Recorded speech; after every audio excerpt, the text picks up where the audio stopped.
Praise తెల్లాడు పిల్లలు, Sunday స్కూల్లో ఉన్న ప్రతి చిన్నారికి కూడా నా హృదయపూర్వక వందనాలు తెలియజేస్తూ ఉన్నాను. ఈరోజు మదర్స్ డే కాబట్టి మదర్ గురించి మనం తెలుసుకోబోతూ ఉన్నాం. ఈరోజు అమ్మను గురించి మనం తెలుసుకోబోతున్నాము. ఇక్కడ కూర్చున్న వారిలో మీ అందరికీ చాలా మందికి అమ్మ అంటే చాలా ఇష్టం. ఎందుకు అమ్మ అంటే మనకు అంత ఇష్టం అంటే, ఎక్కువ సమయం మనం అమ్మ దగ్గరే ఉంటాం కాబట్టి మన బాల్యం అంతా కూడా అమ్మతోనే ఉంటాము. ఆ అమ్మ ఈ యొక్క బాల్య దినాల్లో మనకి ఏం నేర్పిస్తుంది? ఏది మంచో ఏది చెడో నేర్పిస్తుంది. ఏమి చేయాలో ఏం చేయకూడదో నేర్పిస్తుంది. ఎలా బ్రతకాలో ఎలా బ్రతకూడదో అని చాలా క్షుణ్ణంగా మనకి నేర్పిస్తూ, మనకు నడతలు నేర్పిస్తూ చాలా చక్కగా మనల్ని చూసుకుంటూ ఉంటుంది అమ్మ. అయితే పిల్లలు, మనం పెద్దవారమైనప్పుడు ఏదైనా తప్పు చేసామనుకోండి, అమ్మ ఏం చేస్తుందో తెలుసా? వెంటనే క్షమించేస్తుంది. ఒక దెబ్బ కొట్టిద్ది, వెంటనే మనల్ని కొట్టి ఆమె ఏడుస్తూ ఉంటుంది, మనల్ని తిట్టి ఆమె బాధపడుతూ ఉంటుంది. ఎంత మంచిది అమ్మ తెలుసా? ఏదైనా తప్పు చేస్తే వెంటనే క్షమించేసి అంటుంది, అరే నాన్న ఇంకోసారి ఈ తప్పు చేయకురా, నాకు బాధను కలుగు చేయకురా అని మనల్ని బ్రతిమాలుకుంటుంది. మనల్ని మంచి మార్గంలో పెట్టే ప్రయత్నం చేస్తుంది మన అమ్మ. ఆ అమ్మ గురించి బైబిల్ ఏమని సెలవిస్తుందో, ఆ అమ్మను బైబిల్ మనకి ఎలా పరిచయం చేస్తుందో చూద్దామా పిల్లలు? వెళ్దాం రండి బైబిల్ గ్రంథం దగ్గరికి. బైబిల్ గ్రంథం మనకి ప్రార్థించే తల్లులను పరిచయం చేస్తుంది. ఎవరు బిడ్డల కోసం చాలా మంది తల్లులు ప్రార్థన చేశారు. కొంతమంది తల్లుల దగ్గరికి మనం వెళ్దామా? వారితో మాట్లాడదామా? రండి పోదాం బైబిల్ గ్రంథం దగ్గరికి. మొదటి సమూయేలు గ్రంథము 1వ అధ్యాయము 11వ వచనములో హన్నా అనే ఒక తల్లి ఉంది పిల్లలు. పాపం ఆమెకు చాలా కాలం నుంచి పిల్లలు లేరంట. చాలా బాధపడుతూ ఉంది. చాలా మంది అన్నారు, నీకు పిల్లలు పుట్టరు, నువ్వు గుడ్రాలివి, అది ఇది చాలా మాటలు అన్నారు. ఆమెకి చాలా బాధేసింది పిల్లలు. ఆ బాధలో ఎవరికి చెప్పుకోవాలో అర్థం కాక షెలోహు అనే మందిరానికి వెళ్ళి అక్కడ ఏడుస్తా ప్రార్థన చేసిందంట. చాలాసేపు ప్రార్థన చేసిందంట. ఏమైనా తెలుసా? అయ్యా నాకు పిల్లలు లేరయ్యా, నాకు ఒక్క బిడ్డను దయచేయ్యా, నాకు ఒక మగ బిడ్డను దయచేయ్యా అని బిడ్డ పుట్టక ముందే ప్రార్థన చేసి బిడ్డను అడిగిందంట. వెంటనే దేవుడు ఏం చేశాడో తెలుసా పిల్లలు? ఆమె ప్రార్థన వినేసి, అన్న నీకు పిల్లల్ని ఇస్తాను పో అన్నాడంట. వెంటనే ఆమెకి ఒక బిడ్డ పుట్టాడు. ఆ బిడ్డే సమూయేలు. సమూయేలు మీకు అందరికీ తెలుసు కదా, గొప్ప ప్రవక్తగా దేవుడు పనిచేసిన బిడ్డగా ఉన్నాడు. మన తల్లులు కూడా దేవుడు మనం పుట్టక ముందే దేవుడిని అడిగారట. ఏమని? నాకు ఒక సంతానం ఇయ్యా అంటే నువ్వు నేను పుట్టా. చూసారా పిల్లలు, మనం పుట్టక ముందే మన తల్లి మన కోసం ఎలా ప్రార్థన చేసిందో. మరొక తల్లి దగ్గరికి వెళ్దామా మరి? ఆ తల్లి ఏమంటుందో చూద్దాం రండి. ఆదికాండము 4వ అధ్యాయము 1వ వచనంలో ఇక్కడ ఒక తల్లి ఉంది. ఆ తల్లికి ఒక బిడ్డ పుట్టాడు పిల్లలు. అవ్వకి కయ్యోను అనే బిడ్డ పుట్టాడు. ఆ బిడ్డ పుట్టినప్పుడు అవేమందో తెలుసా? యెహోవా దయ వలన నేను ఒక బిడ్డను సంపాదించుకుంటుని అంద పిల్లలు. పుట్టిన వెంటనే దేవుని స్తుతిస్తూ ఉంది. మనం పుట్టక ముందే ప్రార్థన చేసింది తల్లి, పుట్టిన వెంటనే దేవుని స్తుతించింది తల్లి. ఈ సందర్భంలో మరి ఎవరు ప్రార్థన చేయలేరు, స్తుతించలేరు. ఎంత మంచి తల్లిలో చూడండి. మరొక తల్లి దగ్గరికి వెళ్దామా? ఆ తల్లి ఏం చేసిందో చూద్దాం రండి. ఆదికాండము 21వ అధ్యాయము 16వ వచనంలో ఇక్కడ ఒక ఆగరు అనే ఒక తల్లి తన బిడ్డనెత్తుకొని అరణ్యంలో ప్రయాణం చేస్తూ ఉంది. ఒక బాటిల్లో నీళ్లు తీసుకెళ్ళింది పిల్లలు. అరణ్యంలో ప్రయాణం చేస్తుంది, ఎండ కాస్తుంది కదా. ఆ బాటిల్లో నీళ్లు అయిపోయినాయి. ఎడారిలో ప్రయాణం కొనసాగుతోంది. కొంత దూరం వెళ్ళిన తర్వాత ఆ బిడ్డ ఏడుస్తూ ఉన్నాడు. ఆ బిడ్డకు దాహం వేసింది. ఇవ్వడానికి నీళ్ళు లేవు పాపం, ఆమె తాగటానికి నీళ్ళు లేవు పాపం. అప్పుడు ఆ తల్లి ఏం చేసిందో తెలుసా పిల్లలు?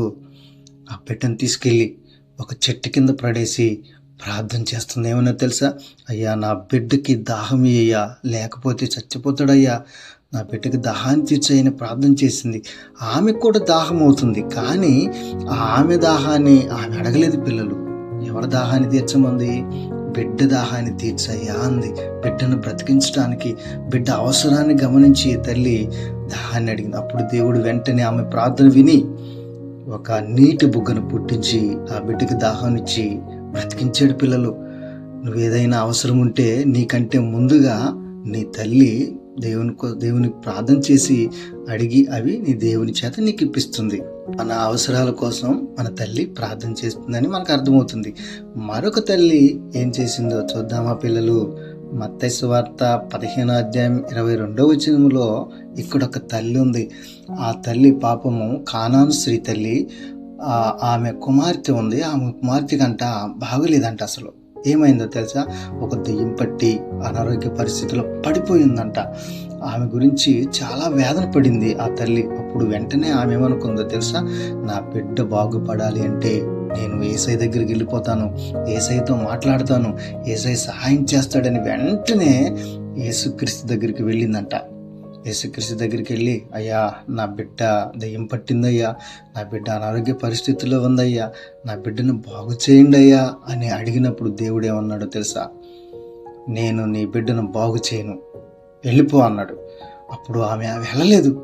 అప్పుడు ఆ దేవుడు ఏమన్నాడు తెలుసా? నువ్వు కుక్క లాంటి దానివి, వెళ్ళిపో అన్నాడు. అప్పుడు ఆమె ఏముందో తెలుసా పిల్లలు? అయ్యా కుక్కను అనుకొని నాకు సహాయం చేయ్యా అని ఏడ్చి ప్రార్థన చేసింది. రోగంలో ఉన్నప్పుడు బిడ్డను బాగు చేసుకోవడానికి ఎంత ప్రయాసపడిందో ఆ తల్లి పాపం. వెంటనే దేవుడు అది చూసి ఆ బిడ్డని బాగు చేశాడు. నీకు కూడా ఏదైనా జబ్బు చేసినప్పుడు, రోగం వచ్చినప్పుడు నీకంటే ఎక్కువగా నీ తల్లి బాధపడింది తెలుసా? దేవుడికి ప్రార్థన చేసి నా బిడ్డకు బాగు చేయయ్యా అని అడిగినప్పుడు వెంటనే అమ్మ ప్రార్థన విని దేవుడు నిన్ను స్వస్థపరుస్తాడు. మరొక తల్లి ఏం చేసిందో తెలుసా పిల్లలు? వెళ్దాం రండి. 2వ రాజుల గ్రంథం 4వ అధ్యాయం 27వ వచనంలో ఇక్కడ ఒక తల్లి ఉంది, షూనేమీరాలు. పాపం ఈ తల్లికి చాలా కాలం నుంచి పిల్లలు లేరంట. దైవజనుడు ఒక అతను వెళ్ళి ప్రార్థన చేస్తే పిల్లలు పుట్టారు. ఆ పిల్లవాడు పెద్ద అయిన తర్వాత ఆ పిల్లవాడికి పాపం తలనొప్పి వచ్చిందంట. తలనొప్పి వచ్చి చచ్చిపోయాడంట. చచ్చిపోతే వెంటనే ఏం చేసిందో తెలుసా? ఆ తల్లి వెంటనే దైవజనుడి దగ్గరికి వెళ్ళి, అయ్యా నువ్వు ప్రార్థన చేస్తే పుట్టిన బిడ్డ చచ్చిపోయాడయ్యా, బ్రతికించయ్యా అని ప్రార్థన చేసినప్పుడు ఆ దైవజనుడు వచ్చి ఆ బిడ్డను బ్రతికించాడట. చూసారా పిల్లలు? మనం చచ్చిపోయే స్థితిలో కూడా మన తల్లి మనల్ని మరిచిపోలేదు. చూసారా? మరొక తల్లి అయితే మార్కు సువార్త 10వ అధ్యాయం 37వ వచనంలో జబదయ్య భార్య దేవుని దగ్గరికి వెళ్ళి ఇలా అంటుంది, అయ్యా నువ్వు పరలోక రాజ్యంలో సింహాసనం మీద కూర్చుంటావు కదా, నా బిడ్డలు చనిపోయినప్పుడు నీ కుడి పక్కన ఒకరిని ఎడం పక్కన ఒకరిని కూర్చోబెట్టుకయ్యా అంటే ఆశ్చర్యపోయాడంట దేవుడు. ఏందిరా ఏమా, ఈ భూలోకంలో సుఖాలని అడుగుతారు కానీ ఈ తల్లి ఏంది పరలోక సుఖాన్ని కూడా కోరుకుంటుందని ఆశ్చర్యపోయి చూద్దాంలే అన్నాడంట ఆమె. చూసారా పిల్లలు? తల్లి మన పుట్టుక ముందు నుంచి చచ్చిపోయేదాకా, పరలోకంలో వెళ్ళేదాకా మన కోసం ఎలా ప్రార్థన చేస్తుందో చూడండి పిల్లలు. ప్రతి విషయంలో మన కోసం ఎవరైనా ప్రార్థన చేస్తున్నారు అంటే అది మన తల్లి మాత్రమే ప్రార్థన చేస్తూ ఉంది. భూలోకంలో మనం సుఖంగా ఉండాలని కోరుకుంటుంది, ప్లస్ పరలోకంలో కూడా నా బిడ్డలు సుఖంగా ఉండాలని కోరుకుంటుంది. అదే తల్లి ప్రేమ. అందుకే తల్లులను మనం చాలా బాగా చూసుకుందాం. మరి నేటి కంఠస్థ వాక్యాన్ని మనం చూద్దామా పిల్లలు?